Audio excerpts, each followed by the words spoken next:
dream. One day, this nation will rise up, live out the true meaning of its creed. We hold these truths to be self-evident, that all men are created equal. Black Men Thinkin. Freedom is never more than one generation away from extinction. We didn't pass it on to our children in the bloodstream. The only way they can inherit the freedom we have known is if we fight for it, protect it, defend it, and then hand it to them with the well-taught lessons of how they in their lifetime must do the same. Black Men Thinkin. Anytime you throw your weight behind a political party that controls 2/3 of the government, and that party can't keep the promise that it made to you during election time, and you are dumb enough to walk around continuing to identify yourself with that party, you're not only a chump, but you're a traitor to your race. Black Men Thinkin. If we lose freedom here, there's no place to escape to. This is the last stand on earth. And this idea that government is beholden to the people, that it has no other source of power except the sovereign people, is still the newest and the most unique idea in all the long history of man's relation to man. Whether we believe in our capacity for self-government or whether we abandon the American Revolution and confess that a little intellectual elite in a far distant capital can plan our lives for us better than we can plan them ourselves. Black Men Thinkin. In this present crisis, government is not the solution to our problem. Government is the problem. Black Men Stanley Levy, Black Men Thinkin, here on the dominant force in internet conservatism, TalkAmericaRadio.us. Also WDDQ, Talk 92.1 in Valdosta, Georgia, WJHC, Talk 107.5 in North Florida, FreedomInAmericaRadio.com, and WLBB News Talk AM 1330 in Carrollton, Georgia. Let's start with Trump and the Iran nuclear deal, which he has announced that he will decertify. It's an interesting discussion, usually held by people who don't know much about what they're speaking of, and that's on both sides. The people who are against the deal, many of them are against the deal because of the one who's most responsible for it, and that would be former President Barack Obama. Those who are for it seem to be those who like President Obama. But it's not about the agreement itself. But let's remember what the aim was. This is Barack Obama back in March of 2012, speaking of Iran and nuclear proliferation. We are determined to prevent Iran from acquiring a nuclear weapon. We believe there is still time and space to pursue a diplomatic solution, and we're going to keep coordinating closely with our P5+1 partners. At the same time, we're going to keep up the pressure with the strongest U.S. sanctions to date and the European Union preparing to impose an embargo on Iranian oil. Tehran must understand that it cannot escape or evade the choice before it. Meet your international obligations or face the consequences. That was Barack Obama in March of 2012. March of 2012 was before the 2012 election, and as everyone knows, the months leading up to re-election are when politicians are most susceptible to lying through their teeth. The idea was not to have Iran obtain nuclear weapons. That's the idea. Did that occur? Well, let's take a look at what the actual deal does. And this is from the Telegraph in the UK. And they put together a summary or an overview back in July of 2015 after the deal was announced. The main points of the Vienna Agreement on Iran's nuclear ambitions. Here are the points that they put out. Here they are. Number one, Iran will sacrifice 2/3 of its ability to enrich uranium. Not all of its ability. And you need enriched uranium not for running power plants, but for building bombs. The vital process that could be used to make the core of a nuclear bomb. All but 6,000 of Iran's 19,500 centrifuges will be placed in storage, not destroyed. monitored by the International Atomic Energy Agency. More on that a little bit later. Number 2, Iran will export all but 300 kilograms of its entire stockpile of 8 tons of low-enriched uranium. The combined effect, point 3, of these measures will be to place Iran about 12 months away from having enough weapons-grade uranium for one nuclear bomb, compared with the current breakout time of 3 to 4 months.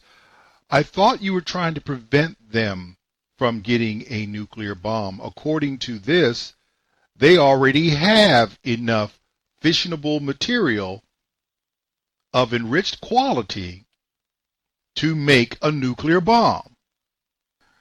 Point 4, the Fordow enrichment plant, which was built in secret inside a hollowed-out mountain, will be converted into a research center. Why am I building into a hollowed-out mountain? I guess they were afraid that somebody might attack it.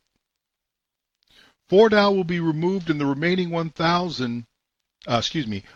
2/3 of the centrifuges there will be removed, and the remaining 1,000 will not be used to enrich uranium. Of course, you can see that from the outside of a mountain, right? Okay. Iran's heavy water plant in Iraq will be redesigned and rebuilt to make it impossible to produce weapons-grade plutonium. Iran will implement the Additional Protocol Safeguards Agreement, giving IAEA inspectors more powers to monitor its nuclear plants and other facilities. I wonder if they ever did that. Once the IAEA has confirmed that Iran has taken these steps, America and its allies will lift all nuclear-related sanctions, including oil embargoes and financial restrictions. This could release over $100 billion of frozen Iranian assets. It's already done much more than that.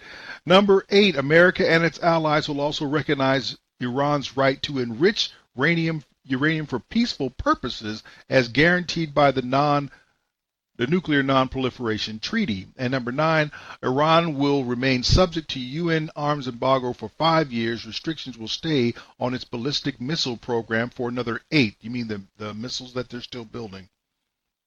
You're kidding me, right? This is the deal that is going to make everyone safe.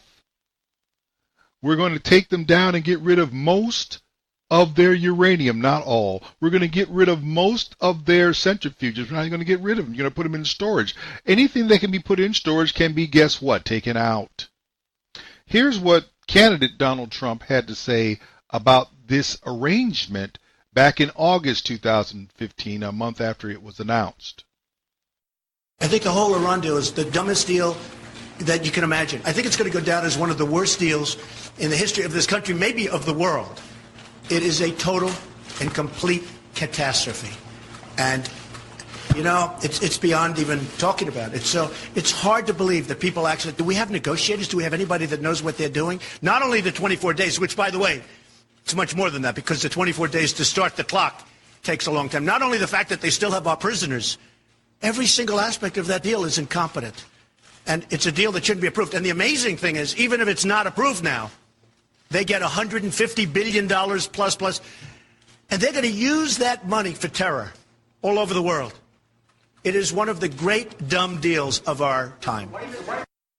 That's a true statement in more than one way. Iran is arguably, or almost inarguably now, the world's largest sponsor of terror. They promote this stuff all over the world, and particularly in their region of it. And when you're a sponsor of terror, terrorism costs money. Giving someone whose intent outside their own borders is to spread terrorism, giving them billions of dollars makes how much sense again? Now, I love the argument that people make, well, we're just giving them back their money. Really? That's your argument? Why don't you ask the federal government to give you back your money that it confiscates from you for taxes? That's your money. They should give it back to you. It doesn't make sense. Once the government, the federal government of the United States says that they will keep something, then it is understood that they can. And it doesn't matter who is the rightful owner. The United States government steals property and money from its citizens, calling it confiscation for one reason or another, does not return it. But Iran, who is threatening to kill people all over the world and does do so throughout the Middle East, the Persian Gulf, and in Europe, their money needs to be returned? Wow. Fast forward, Donald Trump is now president. And Trump, true to his word, as he has been on quite a few campaign promises, the major ones, he is going about the business of doing what he said he would do. And part of that was getting rid, in his mind, of the nuclear agreement with Iran. And he did that this past week. A significant announcement from the U.S. president, and one with global implications. Donald Trump has decided not to recertify the nuclear deal with Iran, which he called a rogue state. The president blamed Iran for not living up to the spirit of the deal. He cited Iran's hostility towards U.S. interests in the Middle East and the rest of the world. We will work with our allies to counter the regime's destabilizing activity and support for terrorist proxies in the region. Second, we will place additional sanctions on the regime to block their financing of terror. Third, we will address the regime's proliferation of missiles and weapons that threaten its neighbors' global trade and freedom of navigation. And finally, we will deny the regime all paths to a nuclear weapon. Iran's President Rouhani says the deal cannot be changed. How is it that a multilateral treaty adopted by the United Nations can be cancelled by a president alone? Trump apparently does not know that this is not a bilateral document between Iran and the United States, and he wants to do whatever he wants to do. The announcement doesn't come as a surprise. Trump has always had a tough stance on Iran, dating back to his campaign. But for real policy change, he also needs Washington on board. Trump not certifying the deal doesn't have any immediate impact on the agreement itself. It essentially leaves the issue in the hands of Congress. The House and Senate will now have 60 days to introduce legislation to reimpose sanctions on Iran. But whether it will pass is hard to predict. The deal took years of intense negotiations by the Security Council's permanent members, the European Union and Iran. It was largely welcomed by the international community, who may now refuse to accommodate the new U.S. position. It is not a bilateral agreement. It does not belong to any single country, and it is not up to any single country to terminate it. The deal was seen by many as a major source of stability in the region. But Trump's rhetoric has recast Iran as one of the U.S. #1 enemies. It is Tianshan, TRT World, Washington. Now, I don't know if you picked up on something very important there. Something that President Donald Trump obviously knows, which is his decertification of the Iran treaty does not have an immediate effect. It basically takes it out of the executive branch and puts it in the legislator's lap, where they have to make a decision and be held accountable for it. Where have we heard that before? DACA. They're on the clock there as well. Radio Free Europe put together a piece that went through several issues about what happens with this agreement, or more to the point, President Trump's decision not to certify this agreement. Trump is simply saying, well, we don't recognize that there's Iranian compliance with the July 2015 agreement. But in effect, he's just passing the issue to the U.S. Congress, because Congress then has 60 days to make a decision as to whether or not it wishes to reimpose sweeping sanctions against the Islamic Republic. Certainly, the United States could bring a great deal of economic pressure against Iran, whatever the other powers do, if it increases sanctions. But that does not mean that the deal is scrapped. And indeed, we enter a new phase. Specifically, will the other 5 powers to the deal not only continue to uphold it with Iran, but will they increase their contacts? Now, we know Russia and China are probably going to side with Tehran on this issue. The question is the 3 European powers, Britain, France, and Germany. Do they actually almost defy the United States and say, look, no, we're going to go ahead and encourage trade and investment between our companies and Iranian companies. If Congress does not bring in new sanctions, it means that the deal remains. Maybe the most important point that has been missed. The nuclear deal is just like a symbolic pawn in a much bigger chess game. And that is that the real point of confrontation between Iran and the United States, and indeed other countries, Russia will not only, I think, step up signals of economic cooperation with Iran, it is going to use this for big-time propaganda. It's going to bash Washington and say that Washington is the barrier to stability for all countries, not just the Islamic Republic. That leaves the European countries, and that is the wild card question. When the nuclear agreement was reached in 2015, there was sort of a compromise to kick an issue down the road, and that was Iran's ballistic missile program. The Americans would have preferred limits to be put in the agreement on ballistic missile testing. The Chinese, the Russians, and European powers didn't agree with that. And instead, there was a UN resolution which sort of said, well, we don't want Iran to continue testing of ballistic missiles, but the way Iran reads it, and I think correctly, it did not ban further testing. Iran is sort of restricted in what it can do in terms of direct response to the U.S. Iran, for example, can play even tougher in terms of escalating support to the Assad regime. And Iran can sort of hold out against the ceasefire and toughen its line that Assad may stay in power. Iran could cause problems or at least challenge the United States in Iraq. So you hear one thing that is very interesting to me. There's nothing to ban them from continuing to test missiles. And if you remember the rundown that I gave you from the Telegraph of the agreement, at the time it was signed, it put them from going to 3 or 4 months away from having the material needed to make a bomb to 12. That was 2 years ago. 12 months it did. So that was 24 months ago. Missiles testing, and as Netanyahu of Israel said very clearly, the missiles they're testing are not ones to reach Israel. They already have missiles. The only reason they need intercontinental ballistic missiles is to reach the great Satan, which would be the U.S. So, well, you don't have anything to make you believe that they actually have this material. Oh, well, what about the fact that they're not allowing you to inspect their facilities? TheTrumpet.com in August of this year,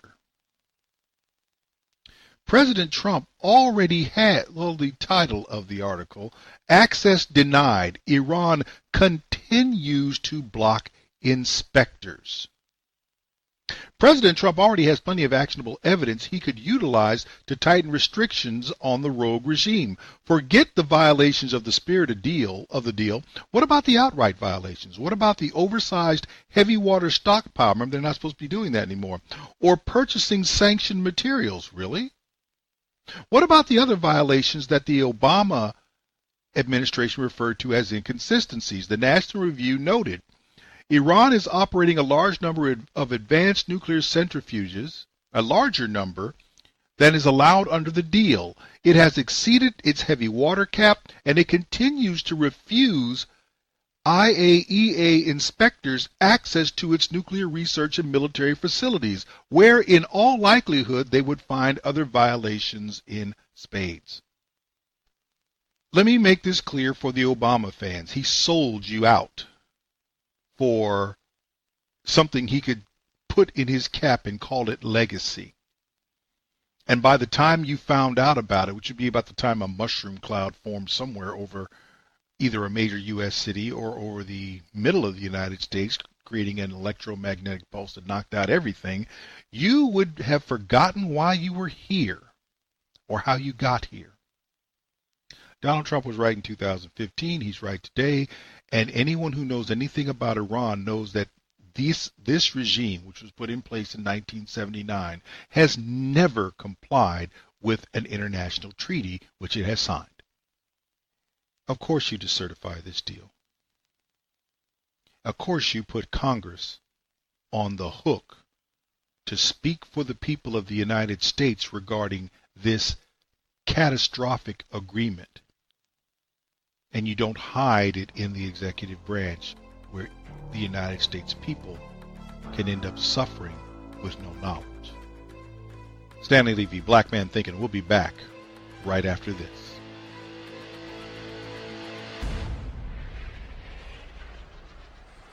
Stanley Levy, Black Man Thinking, here on the dominant force in internet conservatism, talkamericanradio.us. Also WDDQ, Talk 92.1 FM in Valdosta, Georgia. WJHC, Talk 107.5 North Florida, Talk Radio, freedominamerica.com, and WLBB News Talk AM 1330 in Carrollton, Georgia. Well, we have the incredibly shrinking Obamacare. People are not paying attention to it the way it's actually playing out, which I find very amusing personally. Obamacare is going away. And it's going away for a couple of reasons. One is the fact that the law was so poorly crafted, if you're looking at it in terms of it being a help to the American nation, that it had no hope. It's imploding, it's failing. It was written poorly. It was never written to help insure people. It was written to gut and dismantle private health insurance in America.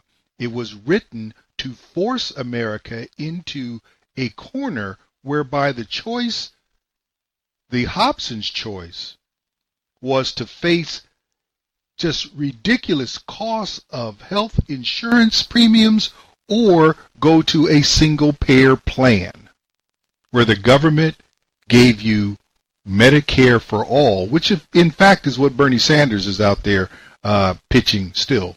Bless his little socialist heart with the $600,000 house that Hillary bought for him. Never mind. This bill, this law, is troubled and was troubled no matter who had won the election on November 8th. No matter who had won. Hillary Clinton had no ideas, and she was simply going to stonewall it because she's in favor of single payer too. They would have waited. Let me make sure you understand this. The Democrat plan for Obamacare was to pass it, and once the private health insurers became so weak as to being unable to protect anyone with their product, the government was going to step in with a Medicare for all or Medicaid for all plan, and everybody was going to be on government insurance. Never mind if you look at Medicare, that it has arguably more in unfunded liabilities than the federal government has acknowledged debt. But we're not worried about that, because the idea was always to get control of the American people by controlling their access to the payment of medical care. And that plan included having a massive law which was unworkable, and they knew it was unworkable. It was planned to fail. It was destined to fail. It was intended to fail. The problem in all this is before the American people totally closed their eyes and gave in to being forever and irrevocably hoodwinked, they found somebody who spoke to them in terms that they could understand and believed, and spoke to them about things that were important to them, and therefore ended up being president. Hillary Clinton could not do those things because Hillary Clinton cares about as much for the American people as does Barack Obama. And Barack Obama does not give a rat's behind about the American people. Just look what's going on in his hometown of Chicago during his 8 years as president. So what am I talking about? Well, Trump said he was going to repeal. Presidents can't repeal laws. Congress has to repeal laws. He can sign it. If you don't know that, you're really not that. You need a Civics 101 course here in these United States. He was ready to repeal it, every word of it, along with the Republicans who lied for 7 years, 4 election cycles, saying that they were prepared to do the same thing. But when they found somebody, a willing partner in the White House to do exactly what they had said for 7 years they were going to do, they chose not to act. The president has now given them opportunity time after time. The House reluctantly came along because the House is arguably more American in their perspective than is the U.S. Senate. The U.S. Senate is about, wow, they're progressive, period. And then, of course, you have the dramatics of John McCain, and John McCain is his own problem. But on the day that an announcement was coming, and of course it gets leaked out there because Donald Trump doesn't do things too much in a corner. This is how it was recorded on Fox News Channel on the 12th of October. Well, Congress couldn't repeal Obamacare, so President Trump is taking matters into his own hands. With a pen. This morning he's going to sign an executive order promoting health care choice and competition. Who could be against that? Kevin Corke is outside the White House with a preview. Hey, Kevin. Hey, guys, let's think of this like football, okay? It's a first down. It's not a touchdown, and there's plenty of time left on the clock as it relates to health care reform. But the administration is still working on trying to figure out a way to repeal and replace Obamacare. As you pointed out, the president ready to use the pen to get the job done. Remember, it was all smiles back in the Rose Garden when the House voted to repeal and replace the Affordable Care Act. But what happened when it came time for the Senate to step up?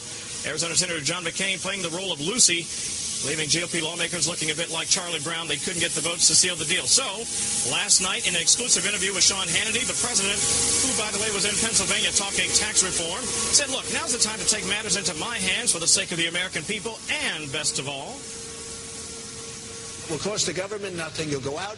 Private insurers are going to give you incredible health care. And I'll tell you what, this will take, and I can sign it myself. I don't need anybody. I would have done it earlier, except I was hoping that they were going to put this through and I'd have it in the bill. But we're signing tomorrow a health care package that will cover, I don't know, people say 30%, people say 25%, and some people say it could be 50%. It's going to cover a large percentage of the people that we're talking about. Truckers would benefit if they unite. Truckers are perfect for this. Right. They unite. They form a group. See? Right. No, truckers will benefit. Okay, now, when he's talking about being able to come together, guys, he's talking about these individuals and small businesses banding together. You can get a group of 10 people and have a healthcare association. Don't forget, there's so many other layers to this. We'll talk about it today on a day where we could also hear about the Iran nuclear deal. But for now, back to you. So, forming associations, which means you don't have to be someone's employee to get a break on health insurance.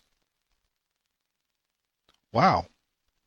So now, truckers, you heard him mention truckers because of the rally that he was holding. Neighborhoods, farmers, anyone who wants to band together in a group of 10 people or more and seek a group rate. And are they going to get better rates than, say, individuals? Well, of course they will. If they can make a large enough organization, maybe a school district, who knows? And I'm not talking about the employees of the school district. They already have better insurance than you'll ever see, and you're paying for it, Mr. Taxpayer. I'm talking about the parents, members of the PTA. I'm talking about people who aren't employees of large corporations who have ways to, because of the amount of money, the amount of revenue they have, and the ability to take advantage of certain loopholes in the tax law, they get away with this. And let's not forget, most of the people who have health insurance in this company get it through their employer. They're not even affected by Obamacare. Not really. So what is this about? You had two things that happened. One was what we're just talking about. And there's another one that's actually hinted at in this clip from Fox Business News. This is a really big business story. It's going to affect your family and your money. After yesterday's executive order to unravel parts of Obamacare, President Trump took another step to unwind Obama's health reform legacy bill. President Trump immediately stopped subsidy payments to insurers for plans in the exchanges. And now Democrats claim that move will break the insurance markets and collapse them. We've got breaking news, too. 15 states are now suing the Trump administration to stop the president. Here's the president tweeting this morning, quote, the Democrats' Obamacare is imploding. Massive subsidy payments to their pet insurance companies has stopped. Democrats should call me to fix. Critics say Obama did an unconstitutional end run around Congress with these payments to insurers, arguing it was the insurers. Now, this is the argument for the critics, that it's the insurers who benefit, not and the poor and the sick who get help from these subsidies. It mostly helps the insurers. Let's take a look at the health insurer stocks. End of the day to the downside. And look at that. Only Compagnia Energetica in the green. Let's bring in Doc Siegel. Good to see you, Doc. Good move today. Okay, he inherited a mess. And now it's sort of like both Republicans and House Democrats not doing anything to fix Obamacare. It's sort of, the joke was, it's sort of like they're smoking in bed while the house is on fire, right? So do you like what the president did today? I think for the largest extent, it's a step in the right direction, and I'll tell you why. I don't believe that the state exchanges were working, and we have a lot of evidence of that. And you know what the biggest evidence is, Liz? It's the 6.5 million people who paid the tax penalty. Not even the 8 million that were assessed it, but the 6.5 who actually paid it, who said, I would rather pay a tax penalty than pay a premium and have such a high deductible that I don't have a workable product that can get me actual health care. I'm going to wait till I get sick. And then Aetna's CEO said last year, you know why I'm dropping out of the exchanges? Because 55% of the patients I get are already sick or have chronic conditions.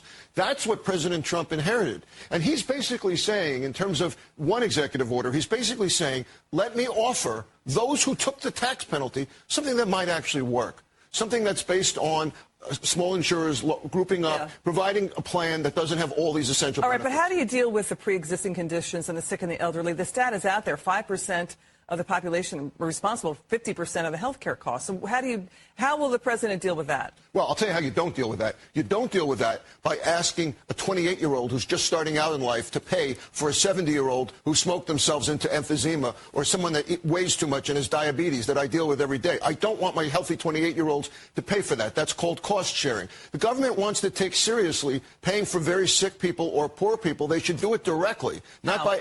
That's who should get subsidies. That's what high-risk pools are called. But if you don't want to call it a high-risk pool, let's have a two-tiered system where one tier can get insurance for the healthy, catastrophic or skinny insurance. That's what this bill allows. Again, if it's a trade association or small businesses grouping up, something that will give us an alternative that's a skinny plan that will work. Not a junk plan, a skinny plan that doesn't have all these benefits. And then the government can subsidize those that are on the exchanges with pre-existing conditions. That's what I would think would work better. I think overall, Liz, you're going to see more people insured as a result. Because people that took that tax penalty will say, well, wait a minute. I'll take a catastrophic plan. I don't want to end up in an emergency room going bankrupt. No, nobody wants to end up going bankrupt because they end up getting sick or injured. But let's go back to something that Donald Trump tweeted about, the payments to their pet insurance companies. That has ended, and the Democrats should call him to fix it. What is he talking about? Well, he ended it with an executive order. Well, there's a little bit more to it than that. The LA Times back on May 12th, 2016, wrote this headline. Federal judge rules Obamacare is being funded unconstitutionally. House Republicans won round 2 in a potentially historic lawsuit Thursday when a federal judge declared the Obama administration was unconstitutionally spending monies to subsidize health insurers without obtaining an appropriation from Congress. Last year, U.S. District Court Judge Rosemary Collyer broke new ground by ruling the GOP-controlled House of Representatives had legal standing to sue the president over how he was enforcing his signature health care law. She ruled the administration as violating the provision of law by paying promised reimbursements to health insurers who provide coverage at reduced cost to low-income Americans. The judge's ruling, while a setback for the administration, was put on hold immediately and stands a good chance of being overturned on appeal. Stop. The president who would have appealed the ruling is not in office. The woman who would have been president, who would have appealed that ruling, did not win. The Trump administration is not appealing the ruling. And therefore, the fact that if anyone who's read the Constitution knows no money, no federal money, no tax money gets spent except by an appropriations order or a law that comes out of Congress. And that's where they caught Obama on this. The subsidy payments being made were not being made as a result of an appropriations law. Therefore, they are unconstitutional. And now that, along with the other health care executive order that throws the doors open to people to form their own associations, deals a double blow to Obamacare. Health insurance companies are no longer being paid to ignore you. And now you have the ability to go out and form your associations. And oh, by the way, you can also buy insurance across state lines. The similarities between Obamacare and the dodo bird are becoming pretty strong. This law, in the form it was passed, cannot last, will not survive. And one man is going to drag another 535 men and women into acknowledging and implementing the will of the American people who have struggled for 7 years under this increasingly burdensome legislation. Obamacare is shrinking. It's becoming extinct before your eyes. It is looking like the Cheshire Cat, with the grin being its name. And all you will see is the name, but everything underneath it, everything associated with it, is going away. Those of us who understand what this is about recognize what a good thing is. Those of us who understand that this particular president is playing business chess against political chess, when the political chess is very unpopular right now. And they understand that this president is going to win this fight.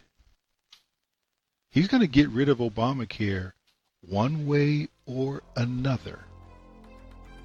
And I suggest you get used to it.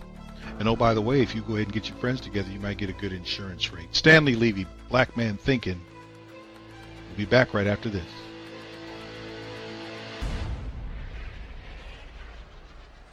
Stanley Levy, Black Man Thinkin', here on the dominant force in internet conservatism, TalkAmericaRadio.us. Also WDDQ, Talk 92.1 FM in Valdosta, Georgia, WJHC, Talk 107.5 North Florida Talk Radio, Freedom in AmericaRadio.com, and WLBB News Talk AM 1330 in Carrollton, Georgia. You know, this whole thing that's going on with the 1 October Las Vegas shooting, I'm beginning to think this is more dangerous now than what happened on the 1st of October. As you may recall, more than 50 people were killed. Hundreds of others were injured in an event where we claim, or officials say, only one man was involved in the shooting. There are witnesses who claim otherwise, and if you look at the windows through which bullets came out, you look at that from the floor of the hotel, and you're like, one guy firing out, why would he need? It doesn't look good. It doesn't look good. The other thing that doesn't look good is that here we are all this time later. ISIS has already claimed responsibility for this guy. They've already named him as one of their own, and more evidence has come out to indicate that he was radicalized. Yet and still, the Las Vegas Metropolitan Police Department can't seem to identify a motive for the man's shooting. I guess because he didn't yell Allahu Akbar or something like that while he was raining down bullets on people who had gone to an outdoor country music concert. Of course, he may have yelled Allahu Akbar, but the people who he was shooting couldn't hear him from hundreds of yards away over the gunfire. How is it that you don't know the motive that someone who was radicalized and now is being claimed as a soldier of ISIS by ISIS, you don't know his motivation for carrying out a terrorist attack on American soil? How is it that you don't know what his motive is? His motive is intuitively obvious to the casual observer, but you can't quite figure that out. I'm sorry. Feeding my naturally suspicious nature are a couple of interesting stories. The Las Vegas shooting witness who identified multiple shooters was found dead.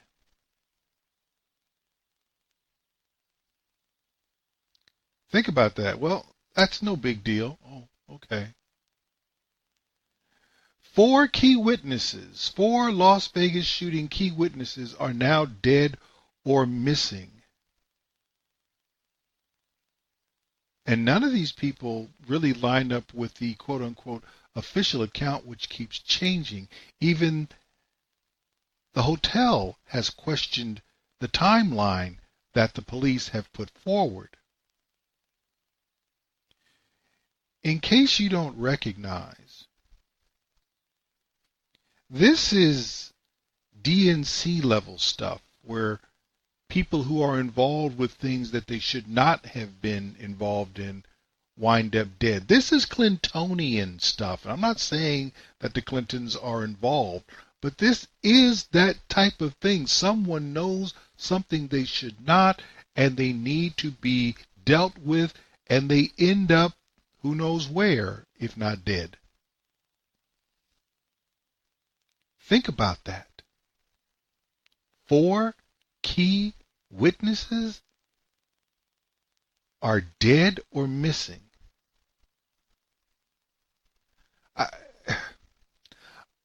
What do you make of that? Well, we don't know.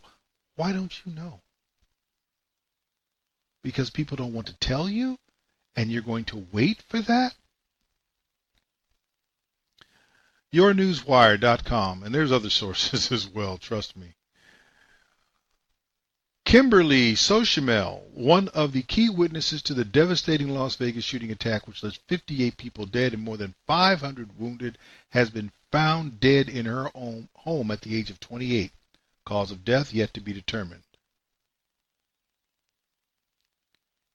Kimberly gave a very detailed account of what she had seen in the days following the horrific event, in which she questioned the official narrative being pushed relentlessly by the mainstream media, despite the fact it doesn't make any sense.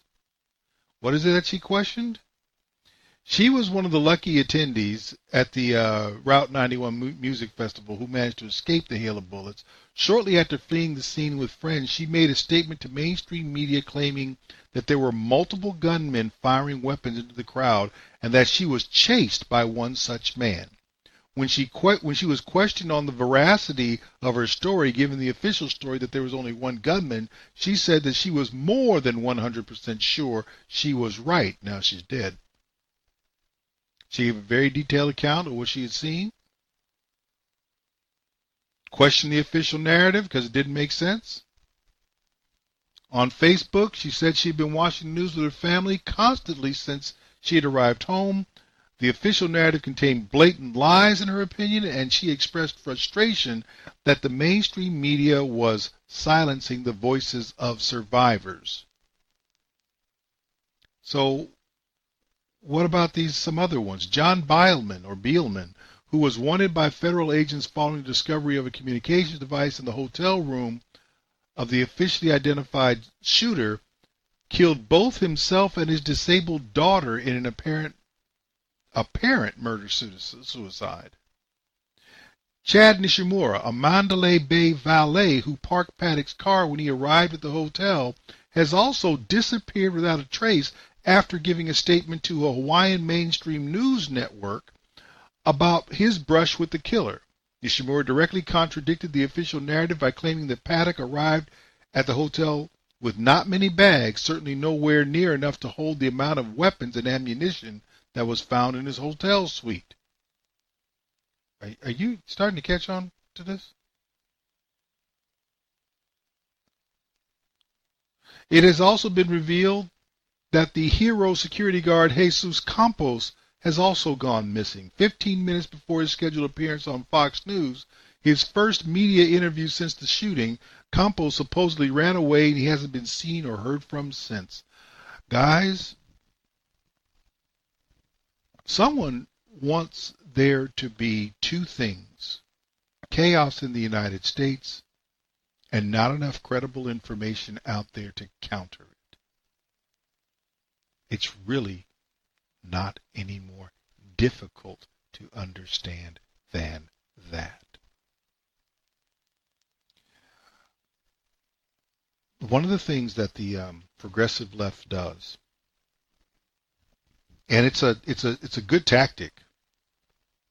For those who are old enough to remember the Ed Sullivan Show, or maybe you've seen reruns of it, there was an act that would show up there, different performers, but it would show up there periodically, and it was the person who was spinning plates on the top of narrow sticks, tall sticks, and they get them going, and the whole idea of the act was to see how many plates they could get up on different sticks and keep them spinning, because you had to keep them spinning, because otherwise they'd fall off the stick and break. The tactic of the progressive left in this country and of progressives throughout history, when they are trying to disrupt a society and culture, is to see how many plates they can get society and culture to spin on the edge of sticks. So now in America, what do we have? We have NFL doing protests. We have Black Lives Matter. We have the Weinstein scandal. We have Obamacare. We have Iran nuclear deal. We have this shooting. We have other terrorist activities. We have enough things going on so that something of real importance that doesn't look as spectacular. Oh, don't forget the hurricanes and the responses to them. We have enough things going on that something that does not look as important but could be much more consequential can slip through the cracks. The truth about what happened in Las Vegas is starting to look a lot like one of those things. People who saw what happened, not from across the street necessarily. One girl says she was being shot at and being chased, and now she's dead.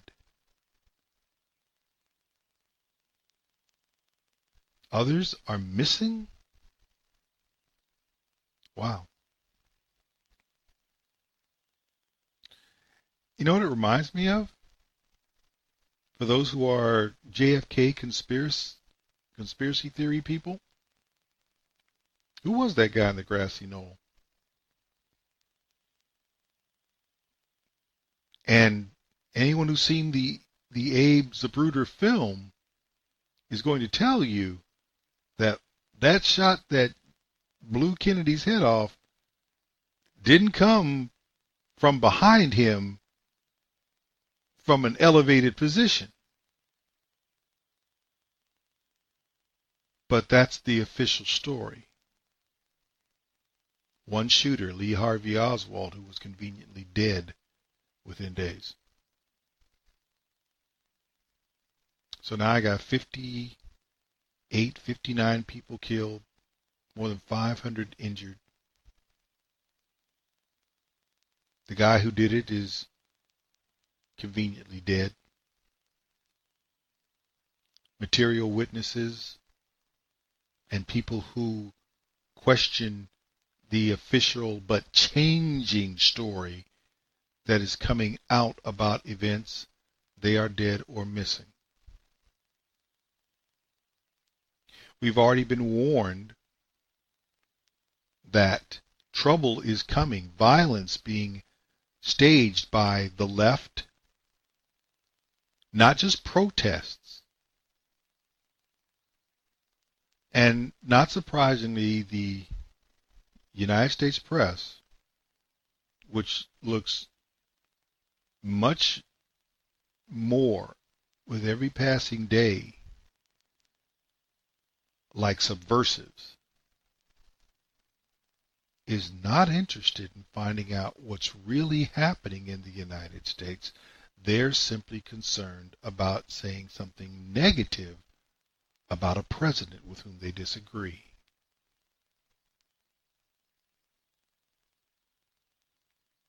We have some real problems going on here, people. And I think while you're worried about sexual harassment, there's going to be some serious bloodshed. I'm struck, for example, by how many people are more concerned about Harvey Weinstein than they are that somebody would open fire on Americans on American soil with a machine gun. Well, this has been going on for decades. Then, you know what? You didn't think it was that big a deal. This is a big deal. And you're not getting the truth about it. You're not getting anywhere near the truth about it. And people who have parts of the story that you could fit together to get the truth, to get the narrative, to understand what may be coming, they are conveniently disappearing while a questionable story continues to be pushed. To say that this is not a good development is a bit of an understatement. But we're going to close out this first hour and turn it over to my good friend, Ron Edwards. And after that, we'll be back with hour 2 of Black Man Thinking. Some Republicans just don't give a rip. Hello, I'm Ron Edwards. On today's page from the Edwards Notebook, I totally understand the leftist Democrats and their media helpmeets still being out of sorts over the election of President Donald Trump. Mrs. Clinton is still engaged in the blame game. Poor thing. But the poor me-baby whine sniffle hurt establishment Republicans who had visions of grandeur globalism dancing in their addled brains are also still freaked out over the election of the Donald. They never had the will or the desire to stand against former President Obama's mission to fundamentally change America into an illegal immigrant overrun cesspool. But yet, they bristle at the very idea of President Trump leading a movement to make America great again, or for once govern on behalf of our republic. According to an excerpt from talk show host Laura Ingram's new book, Billionaire at the Barricades, during a private meeting of senior Republican senators, GOP leaders laughed out loud at the idea of Trump's border wall would ever get built. We don't have the funds for such a project, they said. Yet the government spends $25 billion a year to maintain vacant, unused buildings. Come election time, voters will no longer have time to tolerate those swamp dwellers. I'm Ron Edwards. Sponsored by the Tri-County Liberty Coalition. I have a dream. One day, this nation will rise up, live out the true meaning of its creed. We hold these truths to be self-evident, that all men are created equal. Black Man Thinkin. Freedom is never more than one generation away from extinction. We didn't pass it on to our children in the bloodstream. The only way they can inherit the freedom we have known is if we fight for it, protect it, defend it, and then hand it to them with the well-taught lessons of how they in their lifetime must do the same. Black Man Thinkin. Anytime you throw your weight behind a political party that controls 2/3 of the government, and that party can't keep the promise that it made to you during election time, and you are dumb enough to walk around continuing to identify yourself with that party, you're not only a chump, but you're a traitor to your race. Black Man Thinkin. If we lose freedom here, there's no place to escape to. This is the last stand on earth. And this idea that government is beholden to the people, that it has no other source of power except the sovereign people, is still the newest and the most unique idea in all the long history of man's relation to man.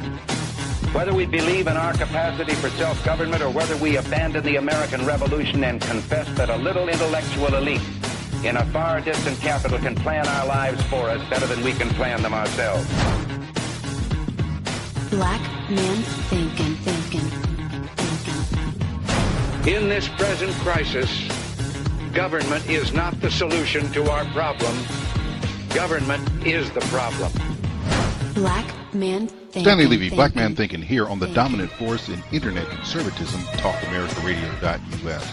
Also, WDDQ Talk 92.1 FM in Valdosta, Georgia, WJHC Talk 107.5 North Florida Talk Radio, Freedom in America Radio.com, and WLBB News Talk AM 1330 in Carrollton, Georgia. Hour number 2 of the show, we're going to open up with the Weistein-ian controversy and the hypocrisy that continues because of it.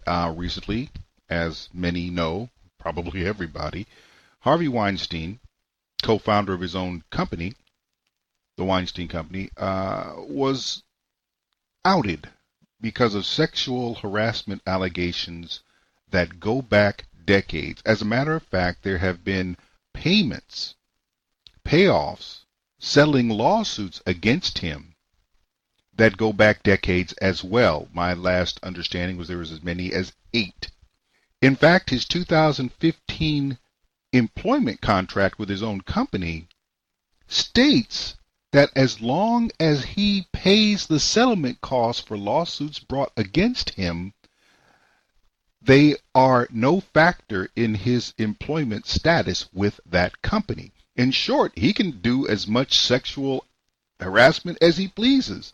As long as it goes to court or heads toward court and he pays them off, then there is no consequence. But now everyone wants to act as though they're very surprised, even though it's been said that what Harvey Weinstein is doing and has been doing is an open secret in Hollywood. If you're in that business, you know that's what he does.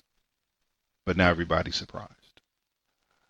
If I have a BS flag, it would be waving, it would be starched in the wind, straight out. Because they're lying to you. These are the same bunch of hypocrites who knew that Donald Trump's 2005 tape with whoever that gentleman was, Billy someone, was proof that he was a sexual predator and this, that, and the. They knew all that. But long before Donald Trump made that tape, which proves nothing, Harvey Weinstein was doing, folks. And some of the same folks who are complaining about Harvey Weinstein, about Donald Trump, were being done or had been done sometimes more than once by Harvey Weinstein. How bad is it?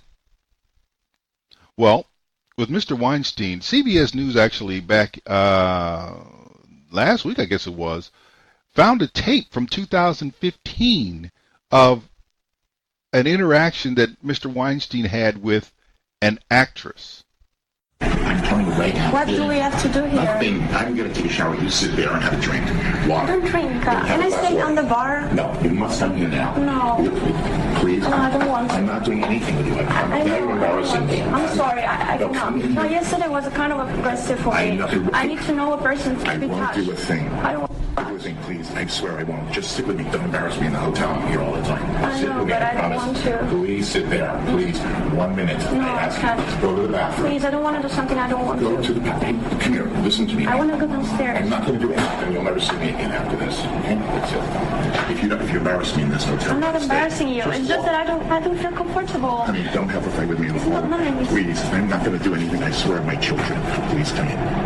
everything. I'm a famous guy. I'm feeling very comfortable right now. Please come in now, and 1 minute. And if you want to leave, when the guy comes with my jacket, yesterday you touched my breast. Oh, please, I'm sorry. Just come on. I'm used to that. Are you used to that? Yes, come in. No, but I'm not used to that. I won't do it again. Come on. Sit here. Sit here for a minute, please. No, I don't want to. If you do this now, you'll embarrass me. I know. Never call me again. I'm sorry. I promise you I won't do anything. I know, but yesterday was too much. The guy's coming. I will never do another thing to you. 5 minutes. Don't ruin your friendship with me for 5 minutes. I know, but it's kind of like, it's too much for me. I can't. Please, you're making a big scene here. No, Please. but I want to leave. Okay, bye. Thank you. Meanwhile, CBS News has learned that just hours before he was fired by his own company, Harvey Weinstein sent a letter asking other Hollywood executives to support him. In that letter, he wrote, quote, "I am desperate for your help." Wow. Now that's what's caught on tape, where he basically acknowledges that he had inappropriate contact with this woman the day before, and then indicated that he was used to being able to grab people and touch them, etc. So isn't it the same thing they criticized Donald Trump for saying, even though no one has ever... I have yet to hear anyone pull up a tape that says Donald Trump admitting that he had done anything inappropriate or unwanted to anyone. Well, there's all kinds of allegations against Donald Trump. Okay, where are they at? The lawsuits, where they go? We already know that the liberal left has a habit of finding women to accuse people they don't like of misconduct.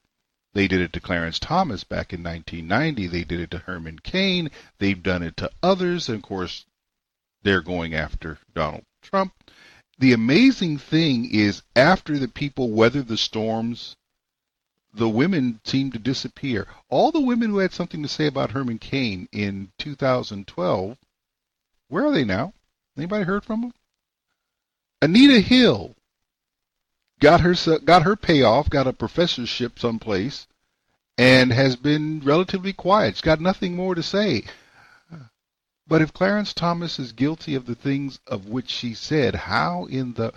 Let me help you. The reason he became a Supreme Court justice is because even the senators and Ted Kennedy, who went out and found Anita Hill, they all know that she was lying. But that's a different story. People aren't lying about Harvey Weinstein. What they're lying about now is what they knew about Harvey Weinstein, which I find just fascinating in many ways. Back on the 9th, Fox Business Network actually kind of went in a little bit on the hypocrisy coming out of Hollywood regarding Harvey Weinstein. Hollywood heavyweight brought down by scandal. Harvey Weinstein ousted from his own company over sexual harassment allegations. The Weinstein Company's board of directors fired its co-founder yesterday, saying that the decision was made, quote, in light of new information about misconduct. Last week, a New York Times investigation revealed that the producer settled sexual harassment lawsuits with at least 8 women, stretching back decades. In addition to firing Weinstein, the company is also reportedly planning to change its name. Interesting that this is the latest Deegan McDowell here, that the company is going to change its name. Weinstein name has been really incredibly successful in Hollywood. Now they're changing the name. Right, and Miramax before that, right. Named by both the Weinstein brothers, Bob, after Bob and Harvey's mother, which is now owned by Disney. They left that a long time ago. But let's call out, where is the media in lambasting Harvey Weinstein? Where are all the actresses who he helped win Academy Awards Meryl for? Streep. Gwyneth Paltrow. We could go down the line. And there are a lot of allegations out there. A former New York Times reporter claims the paper ordered up a story in 2004 about Harvey Weinstein's alleged sexual misconduct, but then stripped it of any reference to the accusations after being pressured by him to do so. That's in the New York Post today. But again, I think it's not just the deafening silence from, like, Saturday Night Live. No, had some jokes worked up. It was going to make reference to Harvey Weinstein. Didn't run anything over the weekend. Lauren Michaels said, oh, it's a New York thing, kind of dismissing it as a very New York-centric story. But what about over the years, over the decades, where this was, according to some, an open secret in Hollywood and New York City about how he treated not just women, but everybody around him? Right. Where were the voices then, who at the same time were preaching gender equality, women's rights, equal pay in Hollywood, who are marching on behalf of women when they wouldn't stand up for women. Well, the outrage from Meryl Streep over the last 8 months over President Trump. I mean, it's just, she's been so vocal with outrage, and to not hear a peep out of her today after Harvey Weinstein is just, it speaks such volumes. It is pretty astounding, especially if you think about the skits that she did about the president, about all of the things that she criticized him for. And here she is, very close with this person, not saying anything. So it's not like she's somebody who's on the sidelines, silent usually. She's usually very vocal when she's got an issue with something. And so I think that's a big issue. Does the hypocrisy run so deep that liberals will stand up for as long as they publicly back their ideals and publicly raise money for democratic causes? Will they keep their mouths shut and protect these people who are... Well, look how muted feminists were during the whole Bill Clinton scandals. Deafening silence. Yeah, that's true. Deafening silence, yes, for Clinton, and deafening silence for decades with respect to Harvey Weinstein. And don't just go with Meryl Streep, even though she's a ridiculous hypocrite. What about Whoopi Goldberg? Whoopi Goldberg probably couldn't stand next to Donald Trump, couldn't stand to be next to Donald Trump. But you can find video of her sitting right next to Harvey Weinstein at a gala where Michelle Obama called him a good person and a great friend.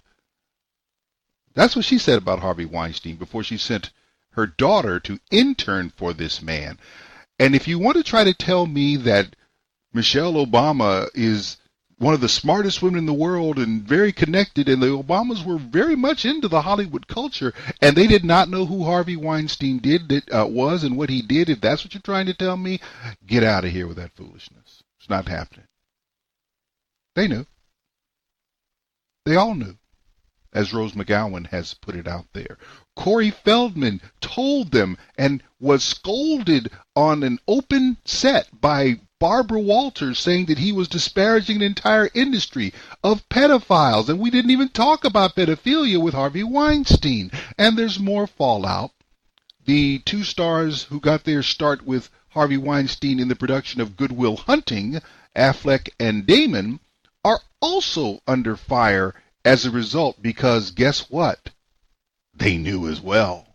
The other star on whom a light has now been cast is Ben Affleck. Ben Affleck initially came out harshly criticizing Harvey Weinstein when these allegations were first made, but now sort of he's been forced to look into the mirror, and some really harsh criticism has come his way. That's exactly right. So Ben Affleck came out very powerfully and then has been raked over the coals for two incidents that have come out. There's two separate videos. The first one is from Total Request Live way back in I believe it was the late 90s or maybe early 2000s, with a host called Hillary Burton, where Ben Affleck is interacting with her, comes around to her side, puts his arm around her, and touches her breast. Grabs her breast. It was not like an innocent graze. He knew what he was doing. He knew what he was doing, and he groped her. That's right. She called it a tweak. She said, some girls may be into tweaking their breasts, but I prefer a high five. So at the time, she was playful on camera, but immediately afterwards, or shortly thereafter, then said this was inappropriate conduct. And he quickly, after that video came out, apologized to her. Right. Then a subsequent video came out with a woman named Anne-Marie Losique. This was around the time when he was doing Jersey Girl and Geely while he was dating Jennifer Lopez. He was on a press junket, and there's an extended video where this woman is sitting on his lap, and he's making various comments about her breasts and her rack and flirting with her and holding her tightly. And she is playing along and seems to be okay with it, but at the same time, the power dynamic is certainly there. He is a megastar at this point, and she's an unknown journalist. And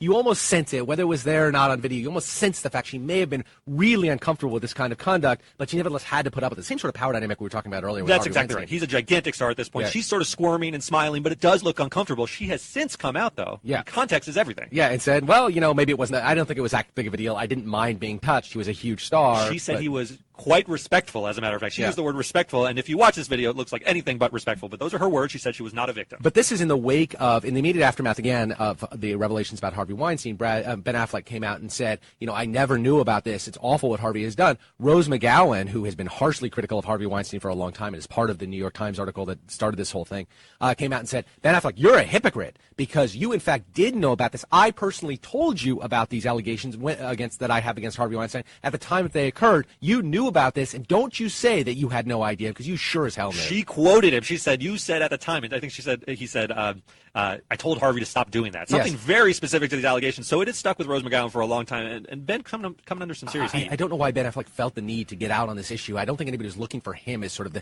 the shining beacon that can lead us forward on the issue of gender in Hollywood. Yeah, but both Ben Affleck and Matt Damon have come out on these issues because I think they've worked with Harvey Weinstein quite a bit in the past, and they felt Good Will compelled. Hunting. Their initial breakthrough movie was a Weinstein production. That's so right. they felt I guess they had a need to go out and say, hey, we didn't know all this time. Yeah, so far I would say Matt Damon came out a little bit better. And that was TMZ going in about the hypocrisy. Let me make this real clear. There is nothing more hypocritical and pathetic than a liberal female. Nothing. Because as bad as Harvey Weinstein's behavior has been, and it has been reprehensible, they've known for decades. 8 lawsuits settled over decades, spanning back into the previous century. They all knew. They all worked with him. They all got their break. And as long as they were getting their money and getting their notoriety, they did not care about their integrity. They did not care about their sexual safety. They did not care. And they lashed out at everyone who had an ideological difference. This hypocrisy is ridiculous. This feminism is ridiculous. This basically, you can grope me as long as you pay me, and I won't say anything unless everybody else says everything. And then all of a sudden, let's go dogpile on the guy. Let me get this straight for you. Harvey Weinstein is certifiable. He needs to be dealt with. And apparently he is, at least professionally. He's done. But then Roman Polanski was supposed to be done as well. And the same people who are criticizing Harvey Weinstein, Meryl Streep, are upset that anything would befall Roman Polanski.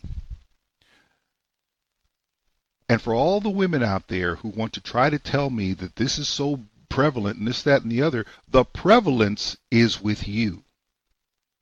You want to pursue these things and make yourselves prostrate victims before people who will abuse you and then say nothing. And then know that it goes on and not speak out. Well, it would have cost me my career. Well, it has cost you your soul to be silent. I guess we know what's more important to you. If black people back during the 1950s and 1960s had adopted and continued the mindset that is prevalent among Hollywood females, then the white-only water fountains, white-only swimming pools, colored hotels, and the like would still be the case. At some point in time, your value as a person is more important than what somebody else would keep you from achieving. Unless you're a progressive. Harvey Weinstein's going to get his, but there's hundreds. Woody Allen's out there saying we don't want this to turn into a witch hunt because there are actual witches and he's one of them. Harvey's not the big fish. He's just one of the big fish. Terry Crews is out there crying, oh, somebody grabbed my stuff in front of my wife. And you let him live. Yeah, because I needed my job. Really? Really? Isn't that what a prostitute says? I'd quit this business, but I need the money. Isn't that what a prostitute says? I don't have sympathy for people who would rather be abused in comfort than suffer with integrity. I don't. And it's okay if you do. But the word for that is hypocrisy. And if you go to the movies and go buy music and continue to support these people knowing what they do, you're no less complicit than anyone else. Stanley Levy, Black Man Thinking. We'll be back right after this. Stanley Levy, Black Man Thinking, here on the dominant force in internet conservatism, TalkAmericaRadio.us. Also WDDQ Talk 92.1 in Valdosta, Georgia. WJHC Talk 107.5 North Florida Talk Radio, FreedomInAmerica.com, and WLBB News Talk AM 1330 in Carrollton, Georgia. And now we have Colin Kaepernick's latest play. This is amusing to me. Colin Kaepernick has decided that everybody's against him, at least the head coaches, owners, and general managers of the NFL are all being unfair to him. And upon yesterday, we heard this report during some of the NFL broadcasts. ProFootballTalk.com. Mike, we knew when there was going to be a big injury to a quarterback, Colin Kaepernick's name was going to be in the news that very same day. But Aaron Rodgers gets hurt, and Kaepernick's name is in the headlines for a different reason. Explain why. Yeah, that's right, Mike. Colin Kaepernick has filed a grievance alleging collusion on the part of the NFL in connection with the fact that he is not employed, all dating back to his decision to kneel during the national anthem in 2016. The last straw, I'm told, was the failure of the Tennessee Titans to show any interest whatsoever in Kaepernick. When Marcus Mariota, their starting quarterback, got injured 2 weeks ago, they brought in various guys for workouts. They rebuffed Kaepernick's interest. And I'm also told that what Kaepernick is looking for isn't just relief for himself. There's an obscure provision in the collective bargaining agreement that, in the event of sufficient proof of collusion, can cause the entire CBA to be terminated prematurely. And that, no doubt, will be part of the conversation when NFL owners meet in New York on Tuesday. What else do we look for there? Well, the national anthem issue, they want to get it resolved. The players have a seat at the table, and the idea is to come up with a solution that the players will buy into that will cause them to stand for the anthem on their own going forward.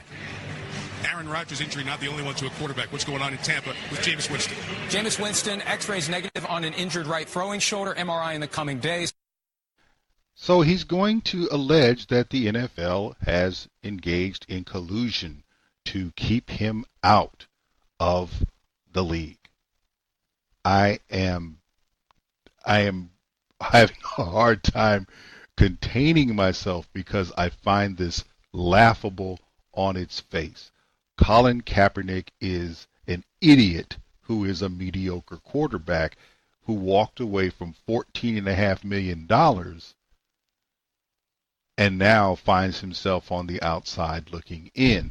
In addition to that, of course, there was the protest, which was misguided, which was based on fraudulent and inaccurate information, and was done in such a way as to conflate issues that had nothing to do with what he was protesting.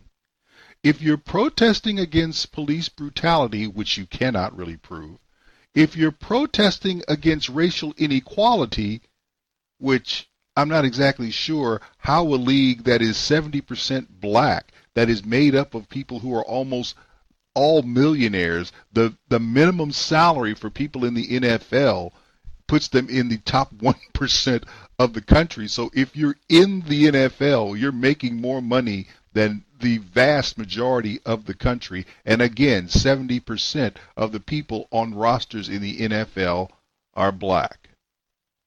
So if there's racial inequality, it definitely isn't showing up in the NFL. Where it's showing up elsewhere. Have you forgotten the NFL has taken some of the most thuggish characters of black descent in this country and paid them handsomely to do nothing more than play a game? Did you forget that? Apparently. Well, the whole thing about Colin Kaepernick and his collusion is, wow. The interesting thing for me about that there is, well, I'll just put it out there this way. Sports Illustrated wrote an article and came out and said, Colin Kaepernick's collusion claim, does he have a case?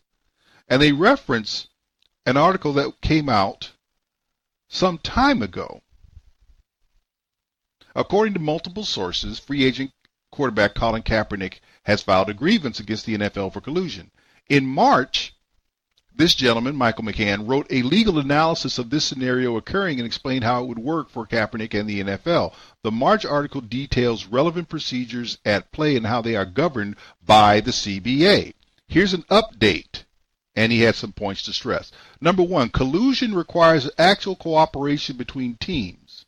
Here's a scenario that has probably played out in recent months. Officials on one NFL team meet to discuss the team's need for a quarterback. Colin Kaepernick is one player they discuss. The officials then decide. They decide without the involvement of any other team, not to sign Colin Kaepernick. Instead, the team signs a quarterback who, by objective metrics, isn't as good as Kaepernick. These officials even admit to taking such an approach because they believe Kaepernick would be a distraction. They also openly disagree with his political views and are offended by his kneeling at the national anthem. Sounds suspicious, right? It's not. At least not for purposes of collusion. The scenario I just described is not collusion because it involves only one team. So his next point is he needs evidence of collusion. Kaepernick needs more than mere supposition or belief that he has been victimized by a conspiracy. Perhaps he has an email, text, social media message, video, audio recording, handwritten note, or sworn testimony from a witness. Maybe his agents, Jeffrey Nally and Sean Keenan, are in possession of such evidence. Regardless, the evidence must clearly show that two or more teams, or the NFL and a team or teams, conspired to deny Kaepernick an opportunity to play in the NFL. Are you serious? Where are you going to find that? You think, first of all, even if it were true, do you think the NFL owners, players, GMs, etc., are that stupid? I don't think so. The other thing that, for me, keeps jumping out on this, black murderers, people who have killed folks, maybe not murder, manslaughter might be better, people who have committed homicide have played in the NFL. People who have committed felonies are still in the NFL and drawing a check. And they're black. Not all of them. If there were going to be collusion because of someone's issues, Greg Hardy wouldn't have played for the Dallas Cowboys last year because he was a mess off the field. Adam Pac-Man Jones, how many chances did he get? And I believe he's still in the league. And he's a mess. The difference between Colin Kaepernick, Adam Pac-Man Jones, and Greg Hardy is this. People believe they can play. Oh, no, but he's better than this guy. Colin Kaepernick is better than this guy. He's better than that guy. Colin Kaepernick, over the past 2 seasons, ending last year, is the least accurate quarterback in the NFL.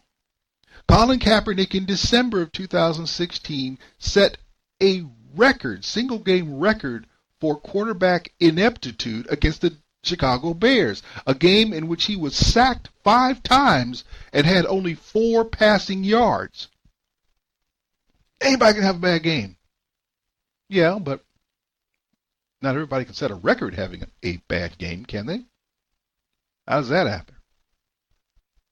Back in March of this year, ESPN had a bit of a roundtable discussion that involved Colin Kaepernick, and this is what they discussed. Talk to GMs and coaches at the Combine. What do they have to say about Kaepernick? The subject, came up in terms of Colin's decision to kneel for last summer, obviously, in terms of the national anthem. It did come up, but not nearly to the degree that we heard last summer, where it was rough. When I would talk to people last summer, like, I can't believe he did this. Why is he doing this? But people didn't really understand it then. Now it's more about football. Where is he at? In fact, 2 teams told me that if they were to bring him in, they want to know who he is, what's he going to be as a quarterback going forward at 29 years old, as you said.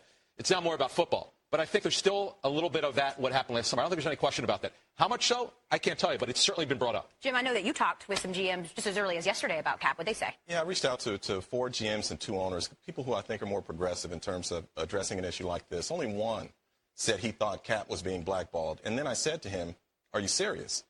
And he messaged me back and he said, "Why are you surprised?" And I said, "Because all the other people I talked to say, turn on the tape. The tape is not good." And he said to me, "Well, there is that." So look, the bottom line with Cap is going into this, he was going to have a limited number of options anyway because of his skill set. He's not a guy who can work from the pocket. He's not accurate from the pocket. So you only have a handful of teams that would, number one, be interested in him. All of those teams aren't looking for starting quarterbacks, so now he's relegated to a backup status. What kind of contract is he looking for then? Is he willing to accept that?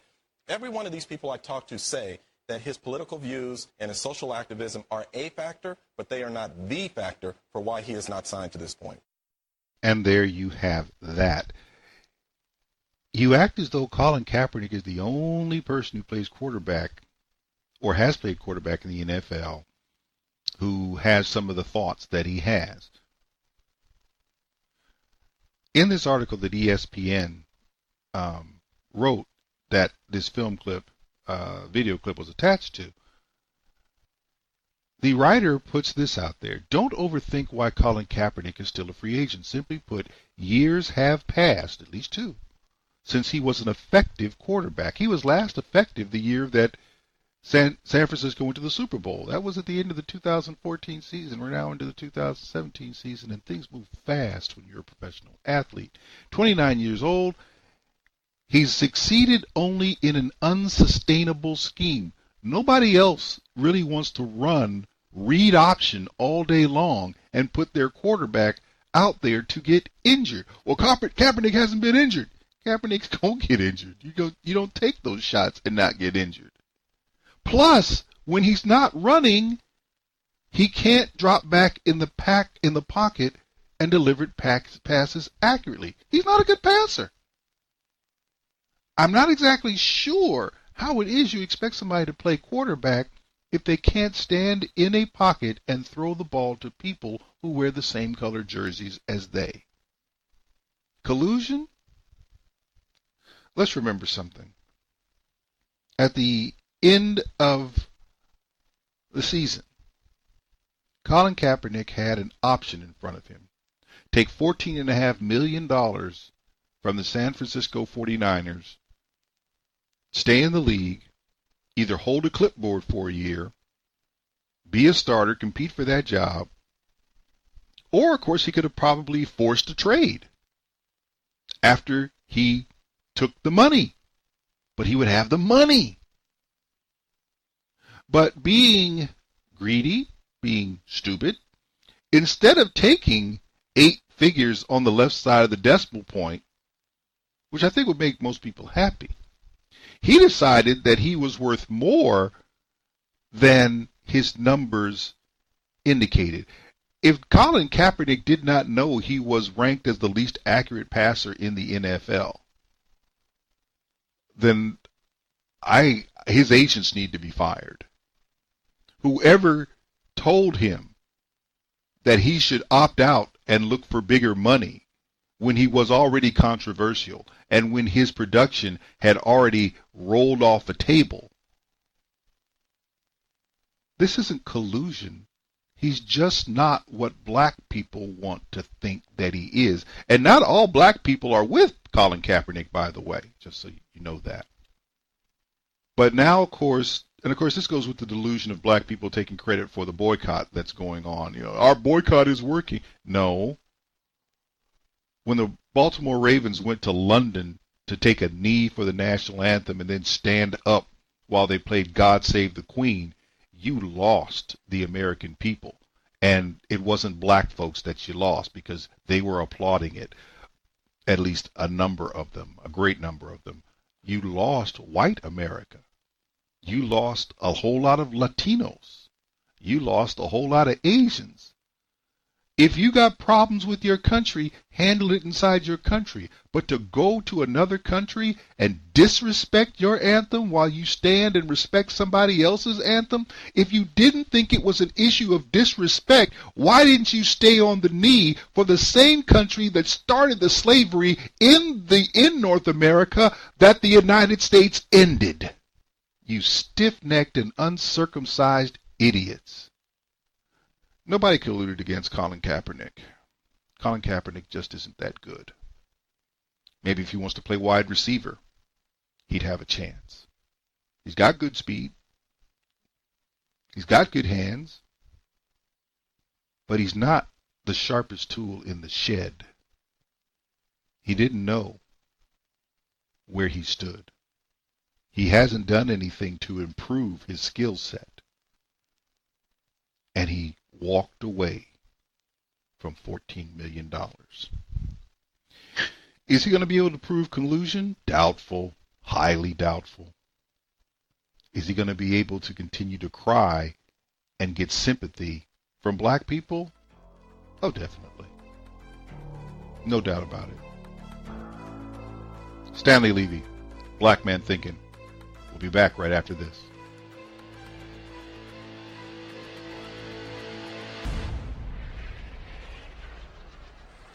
Stanley Levy, Black Man Thinking, here on the dominant force of internet conservatism, Talk America Radio.us. Also WDDQ, Talk 92.1 FM in Valdosta, Georgia, WJHC, Talk 107.5 North Florida Talk Radio, freedominamerica.com, and WLBB News Talk AM 1330 in Carrollton, Georgia. Final segment of the show.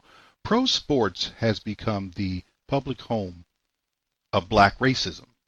Not racism against blacks, racism coming from blacks. Now, you've heard all the things about the NFL anthem, the whole thing that started with Kaepernick, and he's taking a knee because of police brutality against blacks. The numbers don't bear that out. Whites get shot up and killed much more often. If the news media ran as many stories about white people getting killed by the police, then you would forget about Black Lives Matter. The numbers are that large. But Colin Kaepernick went out there and said we have a history of racial inequality, so let's forget about the civil rights movement where 600,000 plus Americans gave their lives to end slavery. That took care of a significant portion, far from all, but a significant portion of racial inequality. Let's forget about the civil rights movement, which actually ended Jim Crow. And as a result, now you have black elected officials all the way up to the president. We have blacks running major cities. We have black people running major companies. We have black people everywhere doing things that were impossible a century ago, doing things that were unheard of 60 years ago. So when I hear about people talking about racial inequality today against blacks, I'm just not impressed. But the fact that someone who plays a game for a living decides to speak against the police and speak against the American people, and no matter what you want to say about your protest, this is real simple. As long as what you're doing stays within your head and stays among your friends, then you and your friends can describe it any way you wish. Once you put it out into the public, you don't get to decide anymore. You have to convince. And you're not going to convince the American people that the same country that ended slavery and the same country that ended Jim Crow should be chastised because you don't like the way black people are treated in this country. When they've done, and particularly when the people who are looking at you sideways had nothing to do with the racial inequality of which you speak, while you quote white privilege. Now, I'm sorry, it amuses me that probably one of the whitest people in the NFL, that's Colin Kaepernick, and he stayed that white until he got hold of one of the few heterosexual women in the Black Lives Matter movement. All of a sudden he becomes an activist. I think that's rather interesting timing. But now you have black people, well-paid people who produce nothing, who think that their workplace is the place for them to make their political statements. Try doing that if your job is not playing with a ball. It's not going to happen. It's not going to happen. It happened in the NFL, and I think the NFL really turned the corner badly when the Ravens, the Baltimore Ravens, went to London and took a knee during the U.S. national anthem and stood in respect for the British national anthem, God Save the Queen. I think at that point you lose it. You lose all credibility. Because you're going to respect the country that actually started the racism and started the slavery that you complain about. You're going to go and respect their national anthem? Wow, that's interesting. They didn't fight a war to get rid of slavery. They just signed a piece of paper and moved on. But that's the NFL. Here's your real problem. The NBA is heading in that same direction. Let me take this from the standpoint of the commissioner, of the owners and coaches, and then of the players. let's start with the commissioner. Adam Silver saw what Donald Trump did to Roger Goodell. By the way, for those who don't know, Donald Trump is the de facto commissioner of the NFL. He speaks and they move. They don't like that, but he is. And his authority comes from the American people who simply agree with what he said. It's actually the other way around. Donald Trump agrees with the American people and voiced it. And as a result, the NFL has suffered the consequences. But Adam Silver is not a dumb man. He saw what has happened. And here's his commentary regarding the national anthem protests. It's disheartening to me to see so much disunity in our society. I think that sports historically, and in the NBA in particular, has been a unifying force. And while there's always been disagreements in society, sports arenas have been places where people from all walks of life have come together and for a common experience.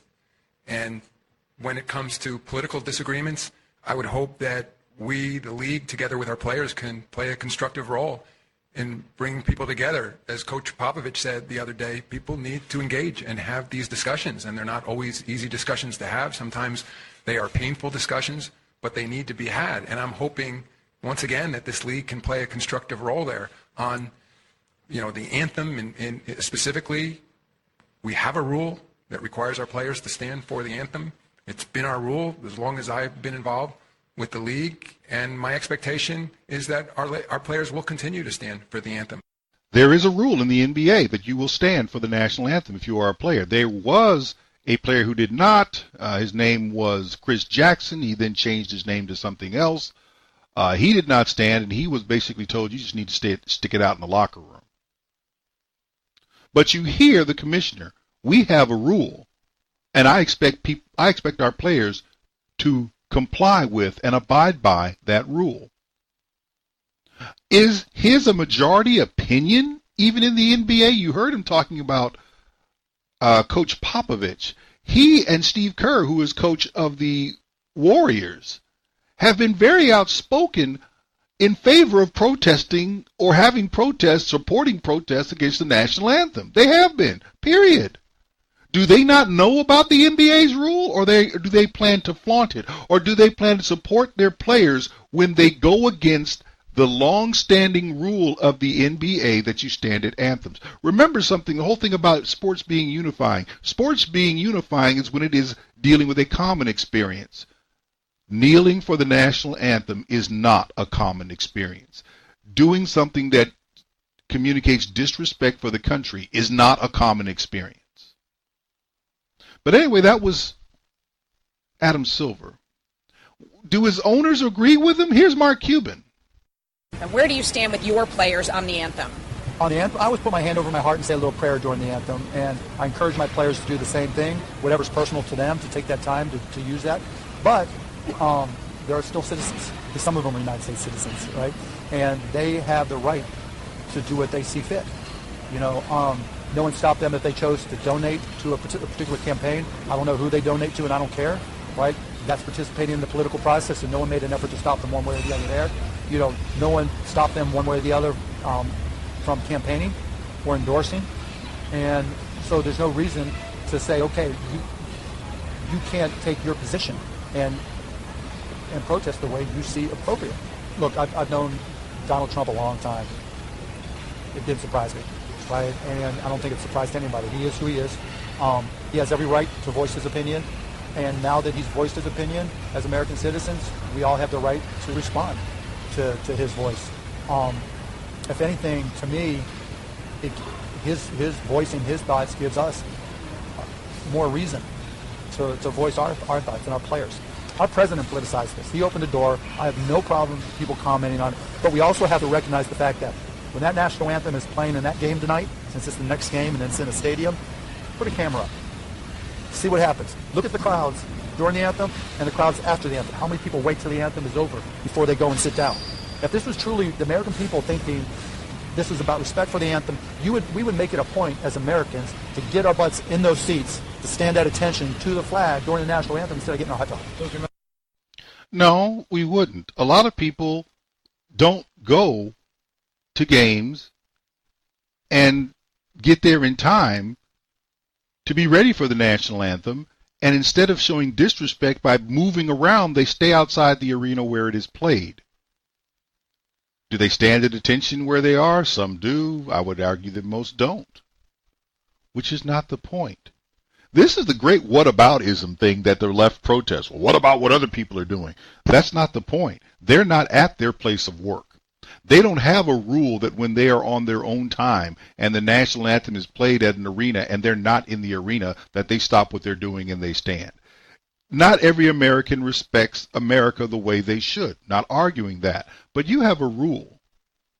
And the American people have made it very clear how they feel about well-paid athletes taking their political issues into their workplace.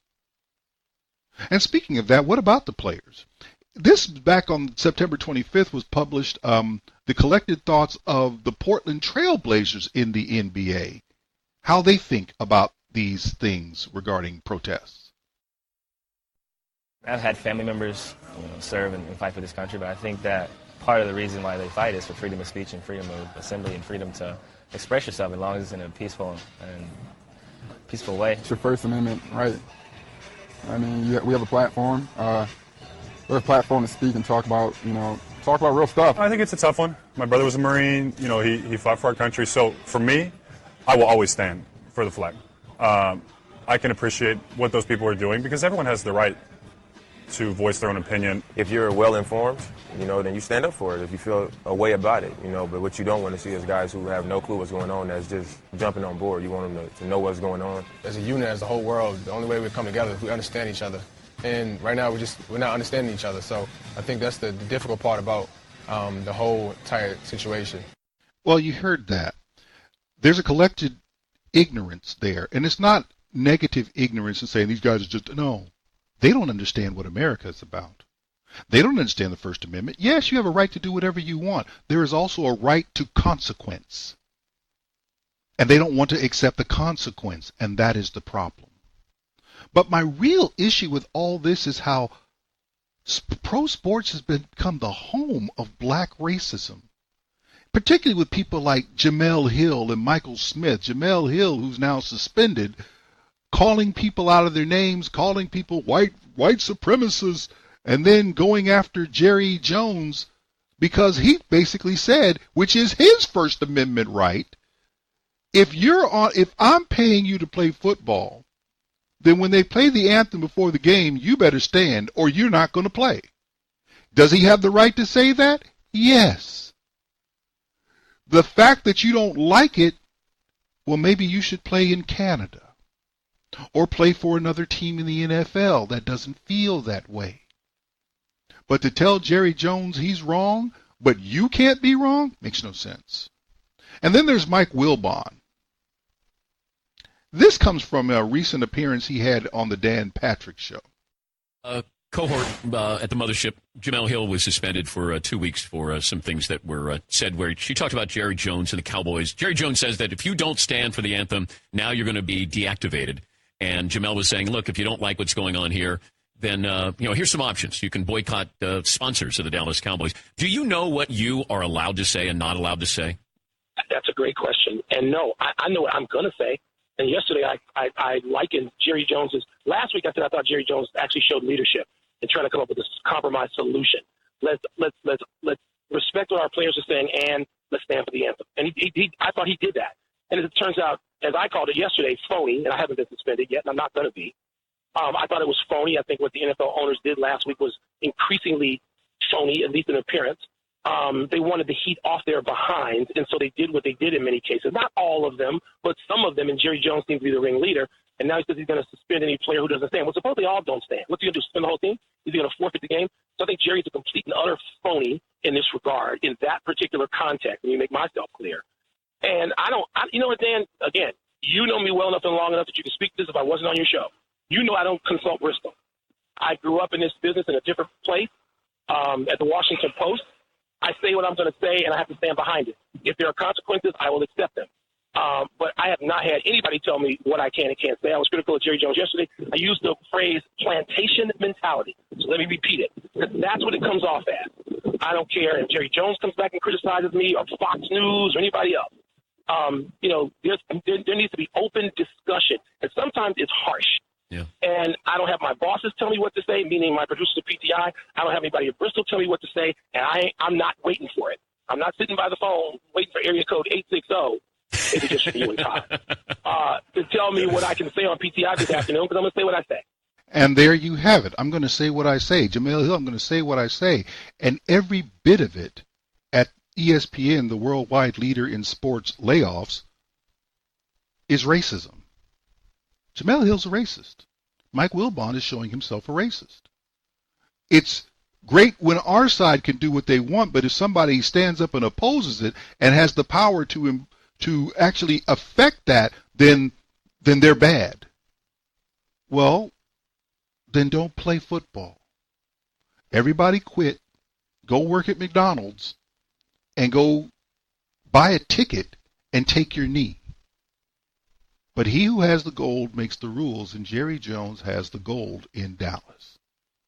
But this is the same ESPN and Pro Sports that took the Arthur Ashe Award and gave it to a semi-transsexual. This is the same ESPN that's been bleeding subscribers because they lean left of center, as do almost every black sports reporter lean left of center. And all of their commentary is either anti-white, and some go as far as being anti-American. And they will not acknowledge it. They will not say that that's what it is. They tell you something different. And the nation is responding. ESPN is going down. The NFL is losing ratings. And the NBA, you saw those comments. The NBA commissioner has one stance. The players and the coaches and the owners have a different one. The season's going to be interesting. And America has already made up its mind how it feels about privileged black athletes being anti-American in their political expression. But that's where you have most of your black races. They're well compensated. They have platform. And they're going to run into Donald Trump and the American people again. And we're going to see who backs down. Because at the end of the day, if nobody watches the game, then the platform is taken away. And that's our show. God bless, God keep you. Until next week, and I do hope to be back with you then, do take care. You've been listening to Black Man Thinkin' with your host, Stan Levy. Join Stan midnight to 2 a.m. That's late Monday night into early Tuesday morning. And find him on the web at Black Man Thinkin' without the G. That's blackmanthinkin.com.